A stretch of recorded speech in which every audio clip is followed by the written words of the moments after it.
Okay, today we're going to talk about morality, religion, and justice. Okay. Okay. So this is one of the things that indigenous peoples have certainly run into. Indigenous peoples all over the world have run into ethnocentrism. Ethnocentrism is when an individual believes that in everything that has to do with them and their country and their culture is superior to all other cultures and all other peoples. Ethnocentrism allowed Europeans to force their understanding of morality, religion, and justice on all the indigenous people that they came across, all in the name of their definition of civilization. And of course, I've been complaining about the concept of civilization, looking at the Greeks and questioning why in the world are the Greeks considered the epitome of civilization at that time, or the Romans, or the Egyptians. If you take world civilizations, it always starts out with the big three. Skipping China, which is kind of odd because China had a very intricate civilization. It was very involved. But of course, for some reason, Europeans are ethnocentric, and therefore they feel that anything that had to do with them was superior to anything that had to do with anybody else. As dumb as that sounds. 1971, Lawrence Kohlberg, and this is a picture of Lawrence, developed his stages of moral development. Level 1 was the preconventional level, level 2 is a conventional level, and level 3 was a post-conventional level. Preconventional moral reasoning suggests that people interpret morality based on a calculation of how much better or worse off they would be for acting in a certain way. Morality at this level is about trying to behave in a way that provides the best overall return. So who wins is the question. Conventional moral reasoning is about viewing actions as moral to the extent that they help maintain and facilitate this social order. This level dictates that morality is about following the rules, and individuals should not question where those rules come from. And of course, that's pretty much the way we do things in the United States. Post-conventional moral reasoning is based on the consideration of abstract ethical principles of what is right and wrong, and moral decisions are reached based on the logical extensions of those principles. Good behavior is seen as that which is consistent with a set of universal ethical principles that emphasize justice and individual rights. And as you can see, this underage child is trying to decide whether she should drink a Budweiser or not. Snarry in 1985 did a meta-analysis of the 27 cultural areas from around the world that had been tested using Kohlberg's parameters. There was some universality in moral reasoning. In all cultures, there were some adults who reasoned at the conventional levels, and in no cultural groups did the average adult reason at the preconventional level. A good example of the preconventional level would be somebody who is a thief, and he rationalizes his thievery because it's good for him. Evidence of post-conventional moral reasoning was not universally found. Moral reasoning based on justice and individual rights. Every urban Western sample contained at least some individuals who showed reasoning based on justice and individual rights. Not a single person from the traditional tribal and village folk populations showed such reasoning. One reason for the discrepancy between traditional societies and more urbane Western societies may be because of the educational experiences of both societies. Traditional educational practices may not include the same ideas of justice and individual rights. The reality is, just because it happens in the United States doesn't mean it happens every place else. And this is something that you need to remember when you're dealing with another culture. as individuals who went over to Iraq and Afghanistan discovered, the ideas in those countries didn't have a whole lot to do with the ideas in the United States. The only people that you could reason with in a similar manner to the way you would reason with somebody in the United States or England or Germany or France would be somebody who was educated in England, Germany, France, or the United States. Another explanation for the discrepancies between traditional and Western cultures is that the two types of cultures live in different environments. Because of the harsher environment, tribal and village populations have more concerns than justice and individual rights. And their main concern is survival, of course. Schwader and colleagues in 1977 argued that Kohlberg's model of moral reasoning only represented one of three codes that people use for moral judgments around the world: the ethics of autonomy, the ethics of community, and the ethics of divinity. Schwader and his group referred to Kohlberg's model as an ethic of autonomy. The ethic views morality in terms of individual freedom and rights violations. An act is seen as immoral under the ethic of autonomy when it directly hurts another person or infringes on another's rights and freedoms as an individual. A second code of ethics that Schwader and colleagues proposes is an ethic of community, which emphasizes that individuals have duties that conform with their roles in a community or social hierarchy. According to this code, there is an ethical principle to uphold one's interpersonal duties and obligations toward others. Actions are seen as wrong when individuals fail to perform their duties. A third code that Schwader and colleagues suggested was an ethic of divinity, which is concerned with sanctity and the perceived natural order of things. This code contains the ethical principle that one is obligated to preserve the standards mandated by a transcendent authority. Actions are seen as immoral if they cause impurity or degradation to oneself or others, or if one shows any disrespect for God or God's creations. This is an interesting picture that I have on this slide. This is a picture of a riot in India. What had happened was that 6 men from the Kashmir region of India who were Hindus targeted a Muslim girl, an 8-year-old girl, for rape. And she was walking along the road, and they grabbed her and they took her to a temple. They took her to a Hindu temple, and that's where they systematically gang raped her for a number of days. Now, what they were trying to do, or at least this is what their defense was, what they were trying to do, they were trying to scare off her tribe, her group. There was a Muslim nomadic tribe that had moved into the area and were, like the gypsies are camping down by the river. That's what was happening, and they were trying to show these individuals that they needed to go away, that they needed not to be there. That was their rationale behind what they did. Of course, once they found the girl's body, they discovered what was going on. The government found out what was going on. They tried them. This is in 2018.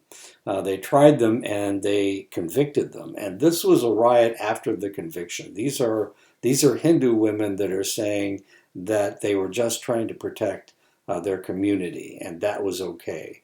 According to the Hindu religion, this type of behavior is not condemned. Actually, rape has been used, rape has been used all around the world for an extended length of time in warfare. As ugly as that seems, anytime you have two cultures that are getting together or that are fighting each other, one of the techniques of driving one group away is to attack their women. And the best way to attack their women, I guess, has been determined to molest them, to steal and molest them, and that will drive them away. And unfortunately, this is this is what happened. The men did get convicted, and the men did go to prison. The Hindu women were not able to keep that from happening. But they were showing their moral outrage because the men were just trying to protect the community as far as they were concerned. German sociologist Ferdinand Tönnies argued that there are two ways that people can relate to each other in a group. Gemeinschaft and Gesellschaft. Gemeinschaft is community relationships which bind people together with the social glue of concord. Everybody gets along because of the community. This concept of community. Gesellschaft, on the other hand, are people acting as individuals, and their connection to society is relatively weak. Gemeinschaft groups are characteristic of small folk group organizations, and within these groups, interpersonal relationships play an especially important role. People feel connected to one another because they feel a unity of spirit.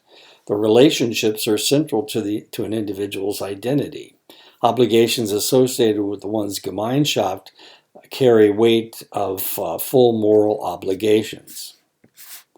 Gesellschaft are groups that are characteristic of modern Western societies that treat relationships as imaginary and instrumental, as a means to an end. Gesellschaft groups are perceived as relatively impersonal and somewhat contractual, which leads to the necessity of justice obligations to govern disputes between individuals. So in a situation of Gemeinschaft, the government doesn't have to be strong because the community would dictate the people's behavior. In Gesellschaft, of course, a more individualistic situation, the government has to be very strong and it has to write laws to keep people from infringing on each other's rights.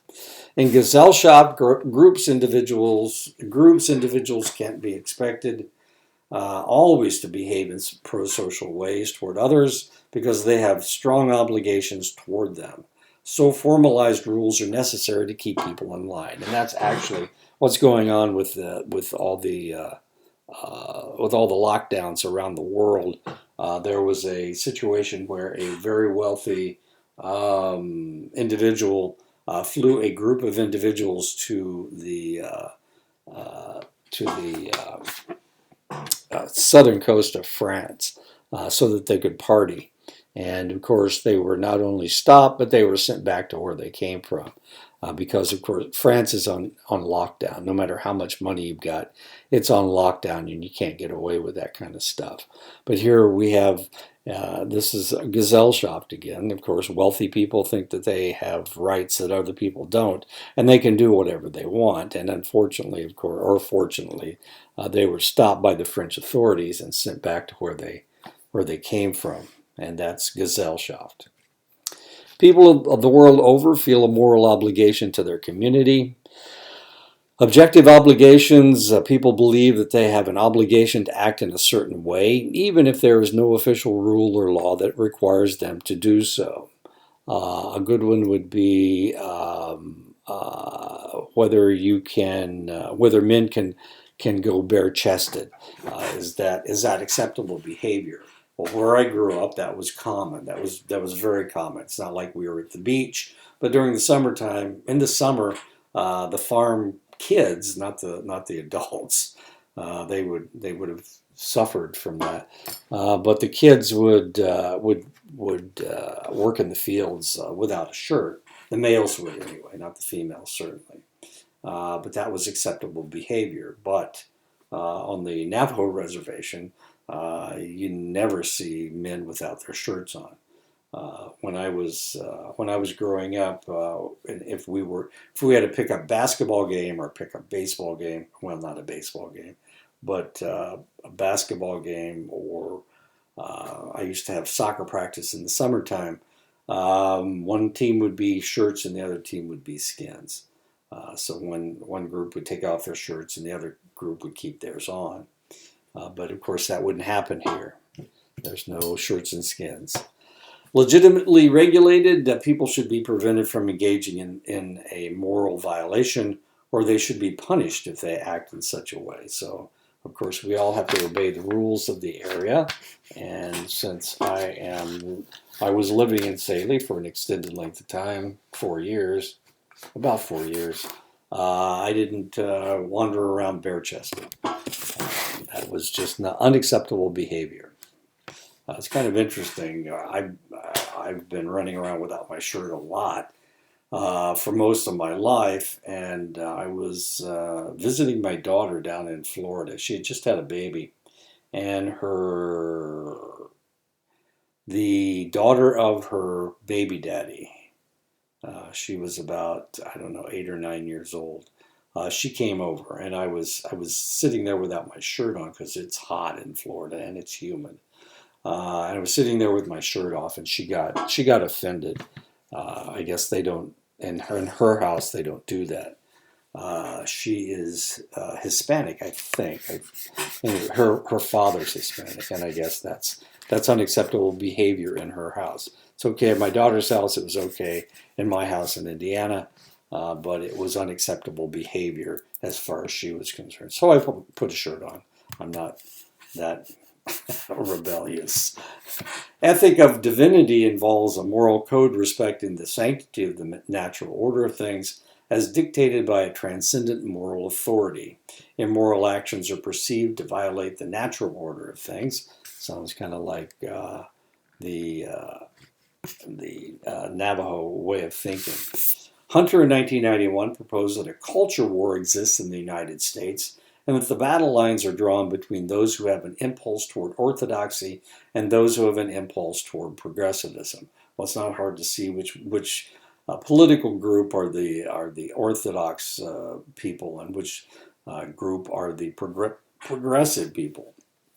As a matter of fact, they were the Democrats refer to Bernie Sanders and Elizabeth Warren, and the people that support them as progressives. But of course, the Orthodox, the Republicans, refer to them as socialists because of their progressivism. As interesting as that is, you would have to say that since Fox News has become a news organization, the culture wars have become more and more extreme. And the reality is that Fox News is the most popular program on cable news or on cable, as it were. Of course, if you add up all of the other news agencies, ABC, NBC, CBS, CNN, they're more popular than all of those together are more popular than Fox. Religious adherents who are Orthodox are committed to the idea of a transcendent authority. This authority is viewed to have existed long before humans and is operating independently of people. This authority is believed to be more knowledgeable and more powerful than all of human experience. So as far as the Orthodox individuals are concerned, there is a God, and God has been there for a much longer time than humans have been around. So whatever His word is what you have to go by. There was some Amon Bundy. Amon Bundy is the guy that went into, was it Oregon or Washington? Anyway, he caused a lot of trouble. They were trying to, they occupied the conservative Orthodox people occupied an area. It was a national park or a national forest or something up in Washington or Oregon. Anyway, and they wouldn't leave even when they were told to leave by the federal government. So the FBI came in and they had a standoff, and of course Amon Bundy and his group were all armed to the teeth with large pistols and hunting rifles and military weapons. And eventually, one of Amon Bundy's people was shot and killed. It looked like they were trying to break out. because they committed several crimes while they were in the area, and they were trying to break out, and they stopped them. And this one guy pulled a gun on the FBI, and they just shot him. Why am I talking about this? Oh yeah, Ammon Bundy right now is of course there's a national lockdown, not just on the Navajo reservation, but but there's a national lockdown. Most of the states have the lockdown, trying to control the coronavirus. He lives in Texas, I think, or maybe it's Utah. Anyway, he's inviting 200 people to his ranch, and they're going to have a herd party. There's two ways to get immunity. One is to catch the disease. If you catch the disease, then theoretically the next time it comes around, you won't get it because you're immune to it. So the idea there's a couple different ways to do this. Either you can isolate yourself, which is what we're doing right now, or you can get a group of people together and get what they call herd immunity, where everybody has been around the same disease and everybody gets a little bit of it, and because of that, they're all immune to it. That's theoretically what's happening in Sweden. Instead of a lockdown in Sweden, they're allowing everybody to do everything that they were doing before. And it's only the vulnerable, the old and the infirm, people who are immunocompromised are the only ones that are really sheltering, trying to stay away from everybody else. Anyway, that's what he's going to do, and of course that's against the law. The state has already determined that they need to control their activities, and he's decided he's going to do this. Just another thumb in the eye of the federal government, or at least that's his idea. In the Orthodox view, this transcendent authority created a moral code and revealed it to human beings in sacred texts. That would be the Bible, that would be the Quran, that would be the Gavad. I can't think of the one for the Hindus. I don't want to get it wrong. The moral code is perceived to stand across all times and circumstances and should not be altered to accommodate any social changes or individual differences. Individuals in society are expected to adapt themselves to this ordained moral code, and of course, that is what Ammon Bundy is doing. He says God's law is stronger than federal law. Adherents of progressive religions emphasize the importance of human agency in understanding and formulating a moral code. Progressivists reject the view that a transcendent authority reveals itself and its will to humans. They believe that humans play an integral role in the formulation of moral codes. It's an interesting. If you look at this page, let me show you. Okay, you've got Abraham, Krishna, Moses, Zoroaster, Buddha, Christ, Muhammad, the Babahala. I don't know. Anyway, these are all religious people. These are all religious figures. Buddha, Christ, Muhammad. Zoroaster is really kind of interesting. Zoroaster is a religion that is centered in old Persia, and it's older than Christianity. It's older than certainly the Muslim religion. Muslim religion isn't that old. Christianity is older than Muslimism. Moses, of course, has to do with the Jewish religion. Krishna, of course, is part of the Buddhist religion, along with Buddha. Of course, Abraham is part of the Jewish religion as well. The Zoroastrians are individuals who it's a religious group from Persia, and you don't run into a whole lot of these people. They were the intelligentsia of Iran. They were the intelligentsia of Persia. The only individual that you probably know that is a Zoroastrian or was a Zoroastrian was Freddie Mercury of Queen. Was a Zoroastrian. He was actually Persian. He was actually Iranian. His father is Iranian. I think his mother was too. Anyway, he was a Zoroastrian.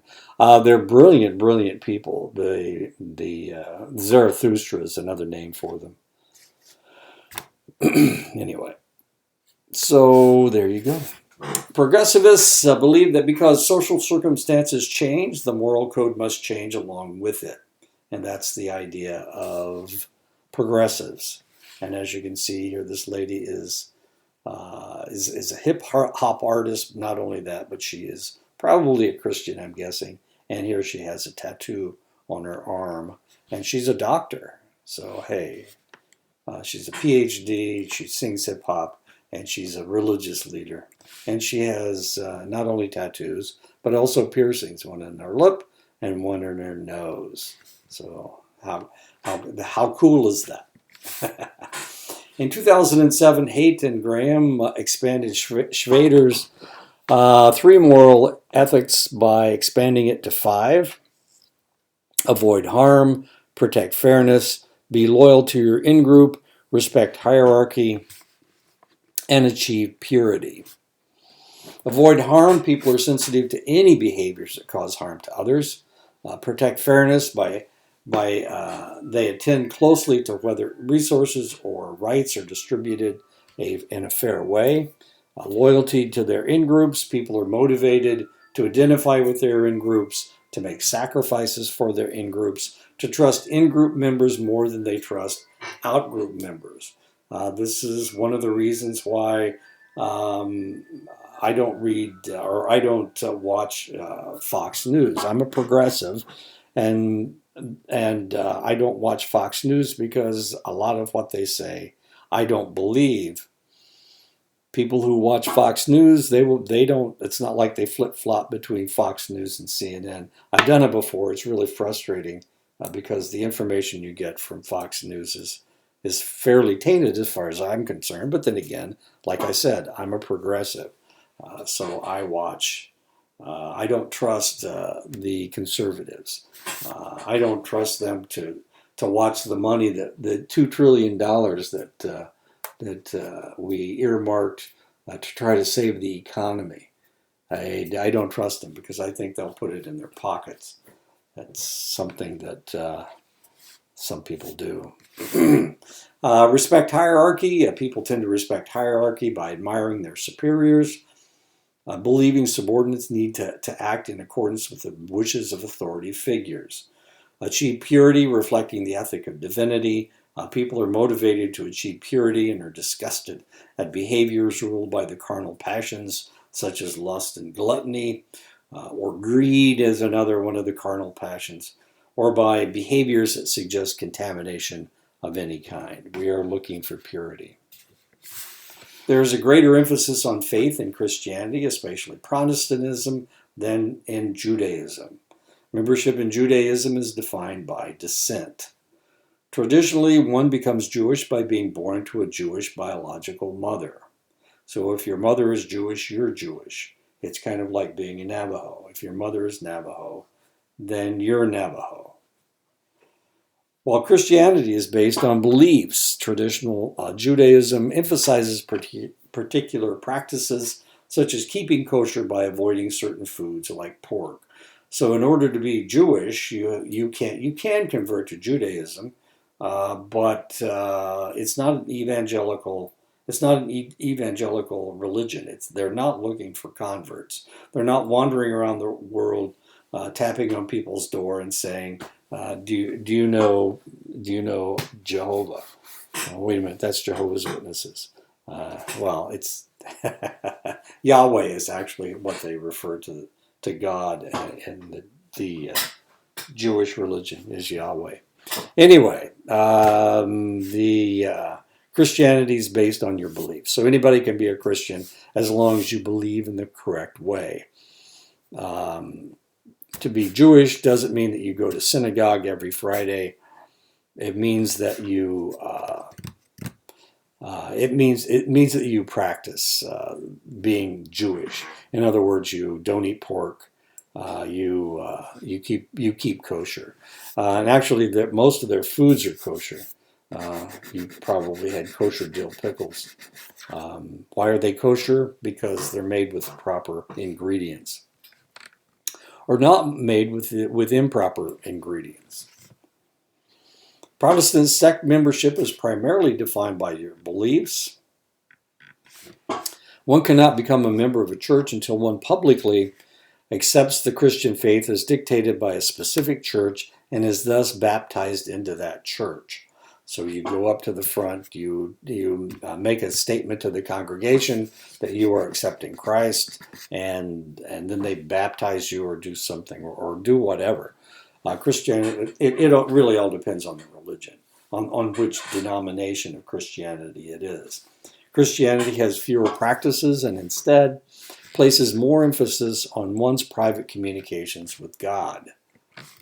Reflecting the differential emphasis in practices and beliefs, a survey asked Jewish and Protestant participants how important practices and beliefs were for being religious. The results revealed that Jewish participants rated practices as more important than beliefs for being religious, whereas Protestants put greater emphasis on beliefs than practices. You don't have to practice being a good Christian, you just have to believe properly, and then that makes you a good Christian. In the Jewish faith, you need to practice your faith. In other words, you have to be Jewish, and you have to state that you're Jewish. You have to you don't have to go to synagogue, but you do have to keep your practices pure, which means not eating pork and eating kosher foods. Jewish and Protestant participants were asked to evaluate a story of a married man contemplating having an affair with a woman in his office. All participants viewed extramarital liaisons as immoral, but the Protestants saw thinking about having an affair as sinful as having an affair. The Jewish participants limit their moral domain to what people do and not what they think. So you can think anything you like, because remember, in the Protestant faith, it's belief, it's thinking, it's believing is the essence of their religion. In the Jewish religion, it's what you do, not what you practice, or not what you think. So as far as the Jewish people were concerned, they were okay with the guy thinking about having an affair as long as he didn't do it. As far as the Protestants were concerned, he was equally guilty or sinful for thinking about the affair as he was for doing it. Distributing resources, you can distribute resources by the principle of need, which dictates has to do with the culture of fairness, which dictates that resources are directed to those who need them the most. Now, this is really kind of interesting. I was going to mention this before. When Jimmy Carter ran for president of the United States, he did an interview with Playboy, which was really kind of interesting because there's naked people in there, and he was a born-again Christian, and he didn't believe in pornography. But he did an interview for a magazine with naked women in it. Not naked men, just naked women. And in that interview, he stated that he lusted in his heart. In other words, he thought of other women other than his wife. And because of that, he was equally guilty. And it was really kind of an interesting admission, because he showed himself to be human. A lot of evangelicals set themselves apart from most of society. But here was Jimmy Carter. This was when he was running against Gerald Ford.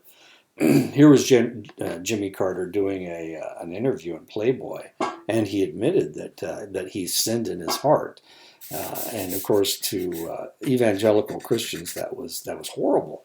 But for everybody else, they're going, okay, wow, I look at somebody and I lust in my heart as well. So they were able to identify with him And of course, he won the presidency. He was only president for one term, but he was still president of the United States from 1976 to 1980. He was defeated by Ronald Reagan in the next election. Okay, so what are we talking about? We're talking about how we're distributing the culture of fairness. You can distribute resources by the principle of need, which dictates that resources are directed to those who need them the most. Distributing resources, the principle of equality, dictates that resources should be shared equally among members of a group. No matter who needs it, everybody gets the same amount. Distributing principle of equity states that resources are distributed based on an individual's contributions. The more an individual produces, the more resources they receive. Now, this is the way we do it pretty much in the United States. So I've worked in factories when I was younger, and I was working. Sometimes they paid me a wage, and sometimes they paid me by the part. So the more parts I made, the more money that I made. And that was the principle of equity. I made more parts, I got more money. And that seemed fair to me. But the union didn't like it. I was making too many parts. I was breaking their average.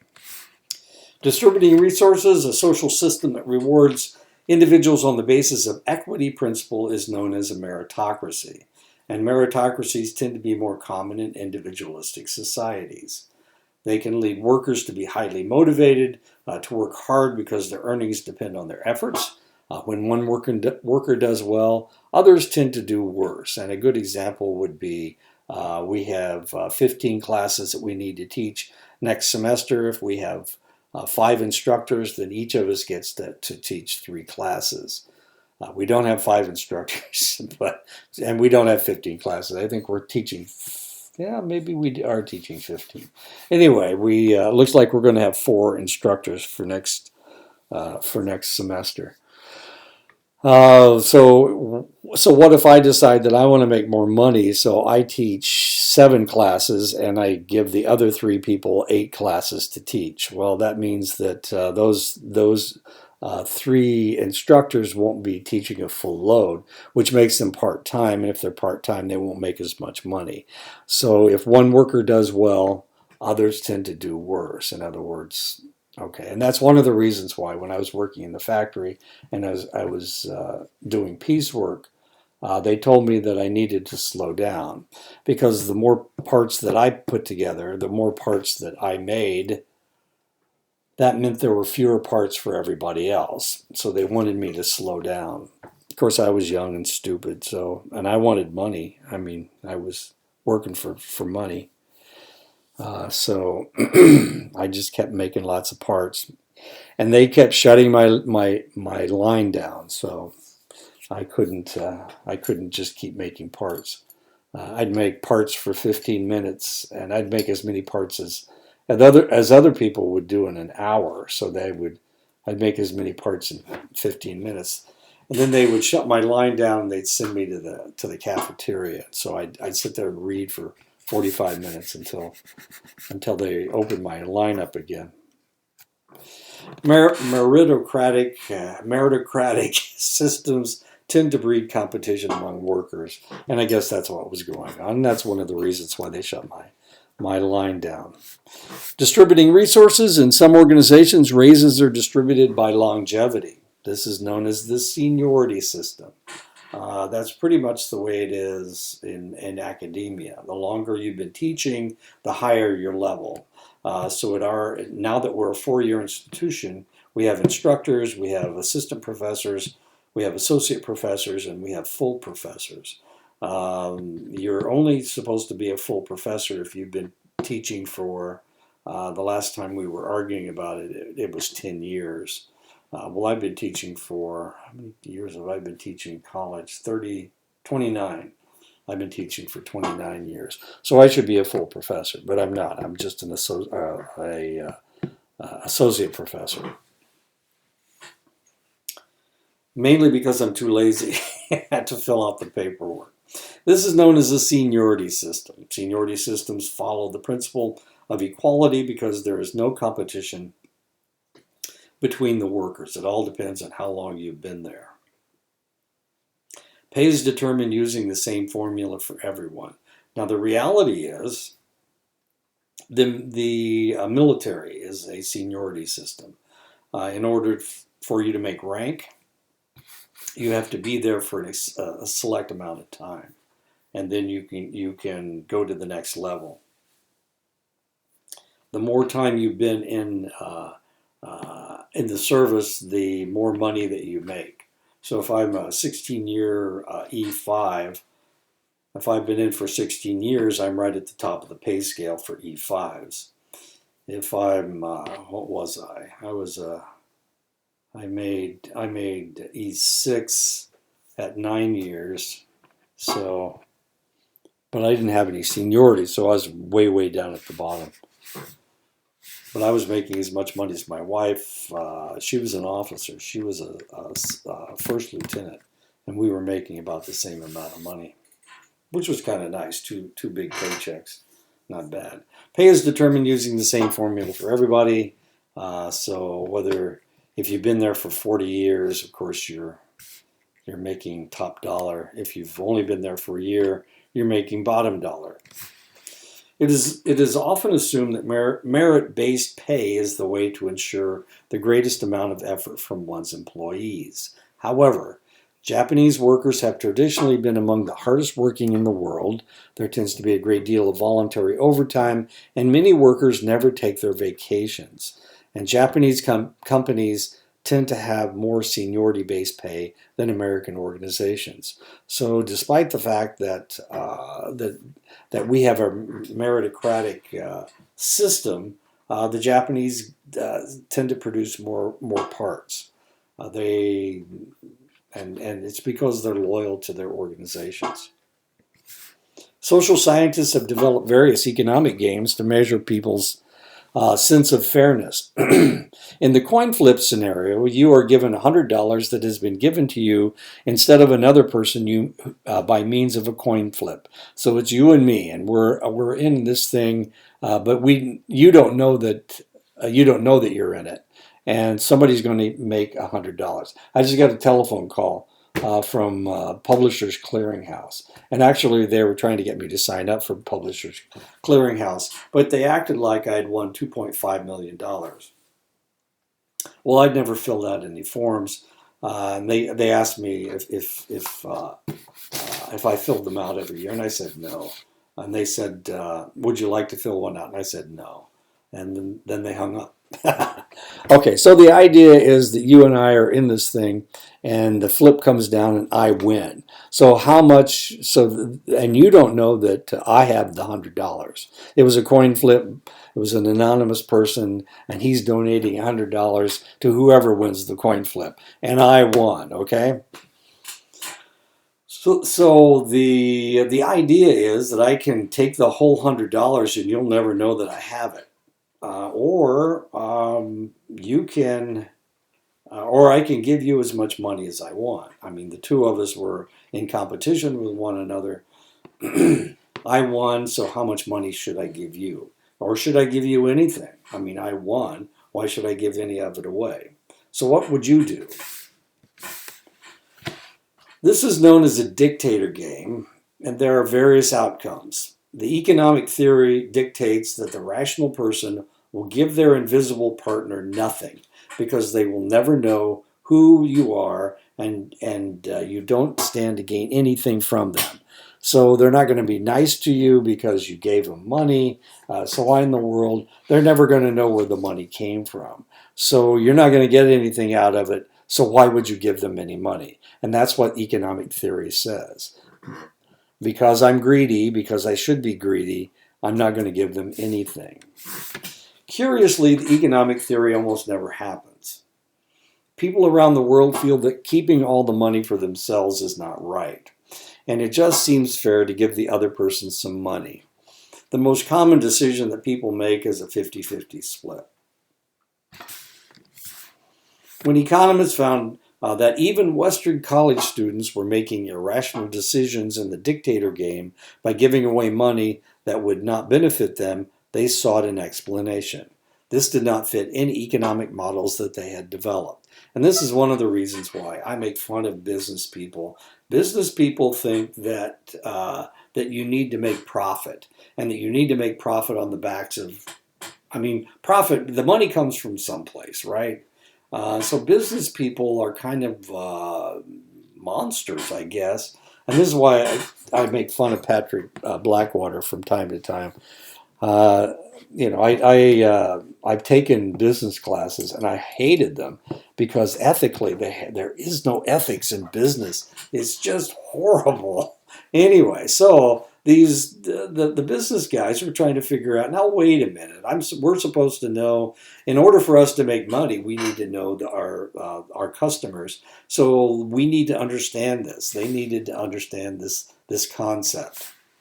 A surprise to everyone, people in the United States averaged the highest amount of money to the invisible partner in the dictator game. They gave away $47. On the average, they gave away $47. Factors that dictated the concept of fairness included the amount of calories negotiated at market for food and being a member of a world religion, Christianity or Islam, where God observes one's fairness. And of course, I've got this picture of an all-seeing God, and here this guy's urinating into the ocean, and God's gonna smite him, I guess, for peeing in the ocean. Another game is the public goods game. A group of 4 people are given $10 each. If the individuals donate all their money into a common pool, they are all rewarded with 1.6 times the pot, or a $64, and each person gets $16. So there's $16 in the pot. There's $64 in the pot. And because there's $64 and all of us are working together, we're all cooperating, everybody gets $16. Not a bad deal. However, if one person holds their $10 out of the pot, the pot will only end up with $48, and they will each get just $12. The free rider now has $22. So here we are. There's 4 of us. I think there are, aren't there? Group of 4 people. Yeah, there's 4 of us, and we're putting our money in. And if we put all of our money in, then the pot adds another $24, and we all make money. But if I hold out my $10, instead of making $10, I make $22, or $12. Or $16. I make $22. Now I'm way ahead. I get twice as much money as anybody else does. As the number of rounds increased, the researchers found that the group made less and less money because the temptation to be a free rider was just too great. So potentially, I put in my $10, and we all put in our $10. Everybody gets $16 back. Pretty soon, somebody's going to hold out their $10, and then they're going to make $22. So now they have a big pile of money. And I put in my $10, and I've only got $6 from the last time. And maybe 2 people do that the next time. And now I'm making even less money. I put in $10 and I'm getting $6 back. But they're making $22 apiece. Because of this, the researchers decided to add a new factor to the game because there were too many free riders. And that's why this guy's on this lady's back. He's a free rider. A player could now pay $1 of their own money and have one of the free riders forfeit $3. The players seemed perfectly willing to pay their own money to get another player punished. The researchers found that with the punishment rule, cooperation increased quite dramatically and remained stable across time. Since I can punish you, you don't want now you could lose $3 just by me putting in $1. If I keep putting in dollars, you can lose a lot more money than I'm going to lose. So because I'm a punisher, then you lose money instead of you gain money. So now you're going to be more cooperative because I just punished you. The researchers proposed that a key factor that allowed human cooperation to evolve was people's willingness to engage in this kind of altruistic punishment. By feeling motivated to punish those who weren't cooperating, people were able to ensure that group members didn't free ride, which allowed humans to develop norms for cooperation and for large societies to flourish. There's always going to be somebody that's looking to get ahead. And this individual is going to cheat in any way that they can to get ahead. Now that's good business. That's what business is all about. Business is about you providing a product and making as much money as you possibly can. It may cost you $10 to make, but you're going to sell it for $100 if people will pay $100 for your product. And that's one of the things that has been warned about in this coronavirus, the COVID-19 scare, because there's a possibility that people are looking for toilet paper. They can sell it online. Somebody doesn't have toilet paper. What are they going to do if they have to go to the bathroom? They need their toilet paper. So people are selling it online for $10, $15 a roll. That's known as price gouging. And of course, it's against the law in most states, but it's not against the law in all states. So if you go on eBay right now, you can potentially find toilet paper online for an exorbitant amount of money. As stupid as that sounds. Another commodity that they were gouging was eggs. Eggs are good for you, and everybody wants one. So people were hoarding eggs. They were hoarding eggs, and now they're hoarding hair dye, as weird as that sounds. Anyway, so we'll keep watching this. And of course, somebody needs to punish them. How do you punish them? Well, the state of Iowa actually has a law against price gouging during the COVID-19 crisis. So if you're caught price gouging, it's going to cost you a $40,000 fine. When the public goods game was played around the world, altruistic punishment was practiced. However, in addition for the tendency for altruistic punishment, in many societies, people showed strong tendencies for what researchers called antisocial punishment. The researchers found that some people were willing to pay their own money to punish another player, even if that player was cooperating. And this, of course, was known as antisocial punishment. They just wanted to hurt them. It's kind of like the German Schadenfreude. It just doesn't make any sense to get so much pleasure out of somebody else's failure or somebody else's pain.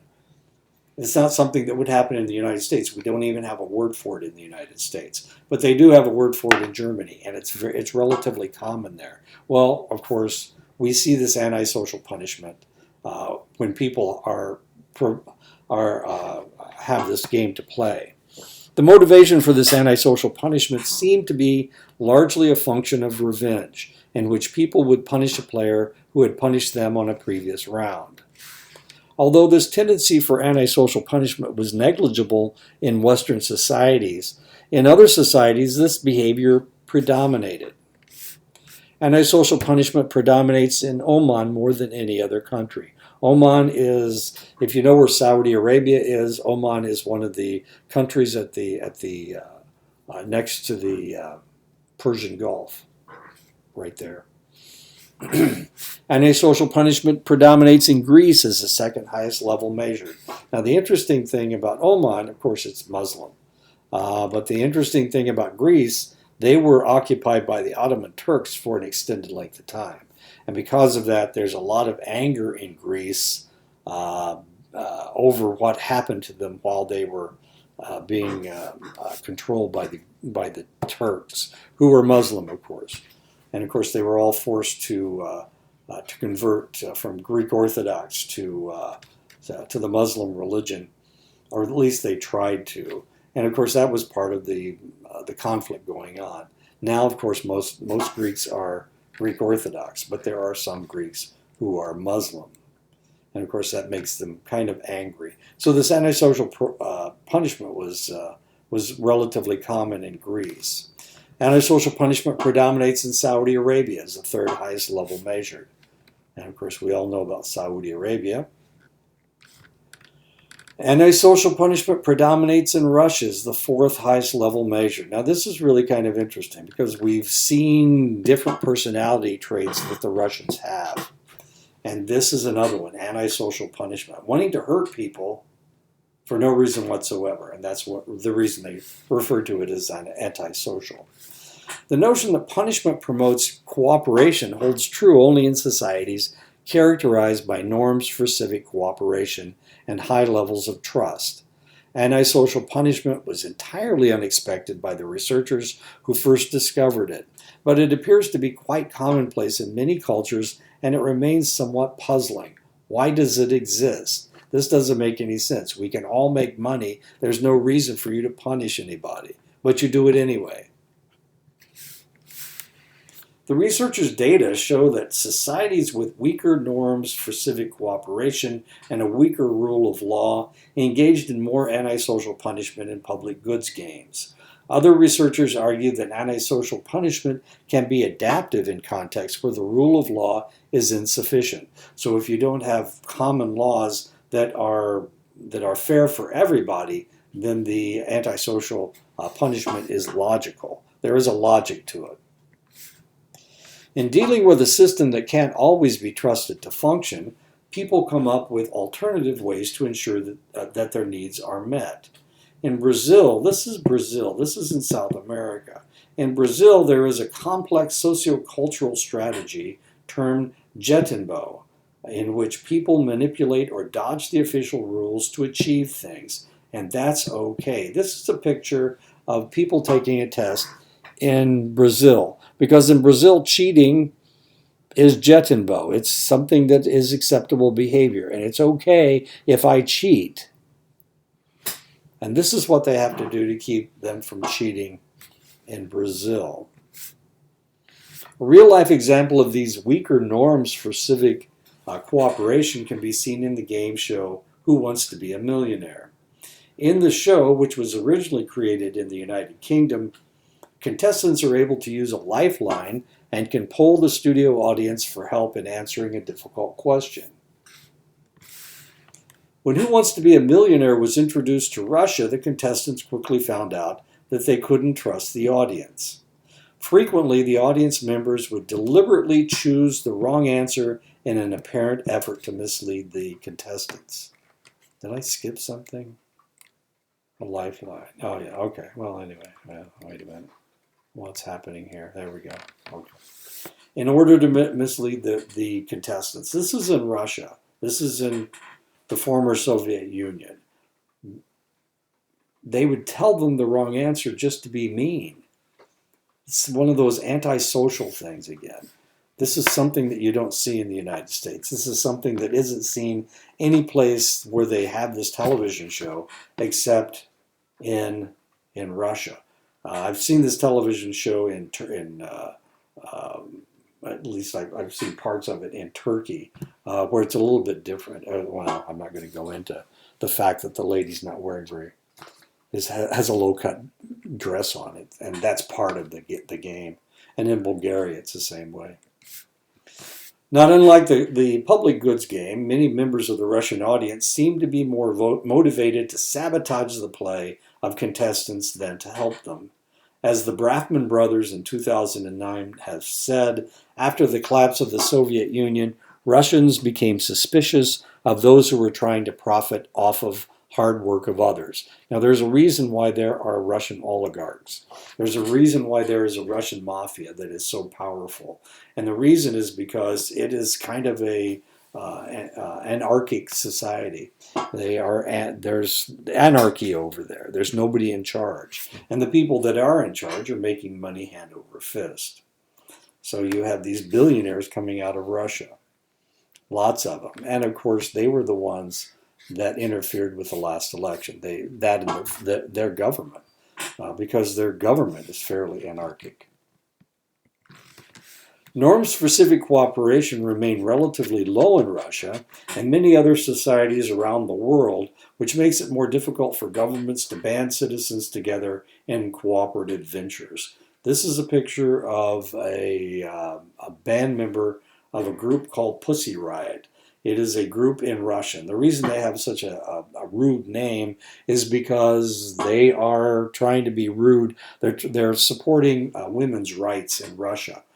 And because of that, the Russian government has arrested them and thrown them in jail on several different occasions. Their music is very loud and aggressive. And of course, it's an all-female band. Here's a picture of them. This lady right here is a member of the Pussy Riot. This is a free concert that they gave in Red Square, which was not supported by the government, and of course, eventually they came and shut it down. But they were trying to hide their identity, as you can see. They have on masks, but eventually they arrested most of them. Some of them are in the United States now because they can't play music in Russia. Their music is considered anti-Russian, I guess. Anyway, as interesting as that is. And that is the end of this chapter. We're only going to do the one chapter this week. So we're finished with chapter 12. Next week, chapter 13. So I'll see you next week. Stay safe. Sorry about the lockdown. Stay safe and stay home. And we'll talk to you next week. If you need to talk to me, you can. I have office hours every day, including tomorrow. I'll have today's Saturday. I'm sorry. So I'll send this out to you guys, and you can watch it. Okay. Stay safe.